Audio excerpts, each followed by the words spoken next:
Okay, we're here with John Herety at the An Post Ras. John, can you talk to us about how the season's been so far for Rapha Condor Sharp? We had a terrific start to the season. Zach Dempster's already won a 1.2 race in the UK, the only UCI event that takes place in the United Kingdom. It's been going really well. He had a second place in the Circuit of Lorraine last week as well. We've won a stage here in the An Post Ras. So yeah, fantastic. Obviously the most important race for us in the UK is the Tour Series. Certainly from our sponsors' point of view, the amount of TV coverage that gets, it means it's a really, really important series for us. And so far we had two of the rounds take place just this week, basically Tuesday and Thursday, and we won the first two rounds, so it couldn't really have gone better. Great to be back over at the An Post race, and looking forward to getting back to do the rest of the Tour Series next week. As far as the rest of the season is concerned, it's fairly busy still. We've got two races in France coming up, the Ronde de l'Oise and the Boucles de la Mayenne, and then we kind of have a little bit of do the Nationals and have a little bit of a break before we start our build up for the Tour of Britain.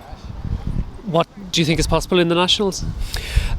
Well, I think given that Christian House won it 2 years ago, it is possible to beat. We all know the Sky team is going to be extremely difficult to beat. Last year's course was extremely selective and fell right into their hands. This year is a bit more of a sporting course. It'll give some of the the other riders in the UK more of a chance. And given that Christian pulled it off 2 years ago, then it's anything's possible. It's a one-day race. A stage race, I don't think we'd stand a chance, sort of thing, against them. But I think in a one-day race, it's always possible.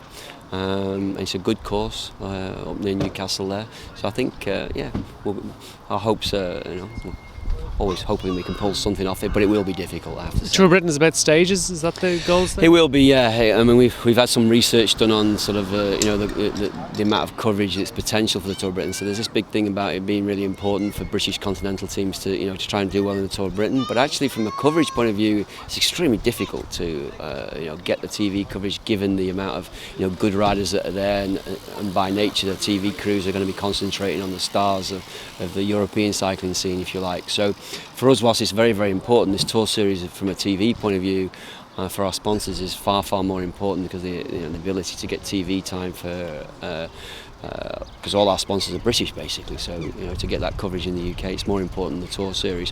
That's not to say that the Tour of Britain isn't important, it is, but the chances of us getting TV time are extremely difficult. So it'll be a case of trying to get into breakaways, doing the things I don't like to do really, which is just purely going for a breakaway just to get the TV time. I'm not kind of into that really, but I think needs must. If we want to continue with the team in the future, then that's the sort of thing we're going to have to do. Looking further ahead, past this season, what are the plans for the team? Well, the plans are to keep it at this level. We are what we are. We're a well-funded continental team. From a personal point of view, I'm quite happy to stay at this level.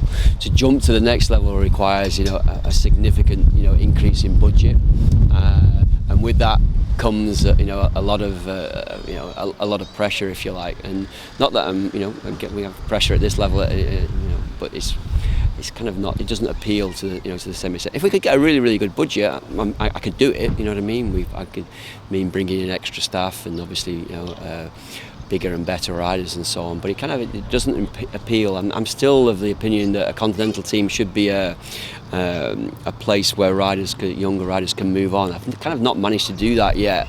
There's still not a surplus of young riders, and I think Ireland experienced the same thing as we are here in the UK, where we've got that top academy system that's in place, and they're finding just about enough riders each year for them to be able to move on, and that's great. And I think they're doing the right thing.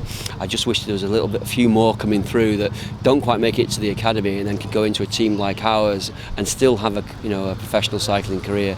I'd really like to be able to move riders on. I don't want to keep them, I'd much prefer to be able to have some young riders. They do well and they move on to up to the next level. We have actually got one rider that's being looked at the moment. I won't say who he is, but he's being looked at, and for me that would be the highlight of the season, to be able to move somebody on, to be quite honest, more so than probably winning the Tour Series or what. I know that might go against what our sponsors I might get into trouble for saying something like that, but from a personal point of view, I really think that's the way forward, and what originally a continental team was all about really is about trying to give them a grounding, a bit like football clubs do when they farm out the apprentices to smaller teams, and then they get the experience of riding at that level, and then gives them a good grounding to be able to move on to the next level.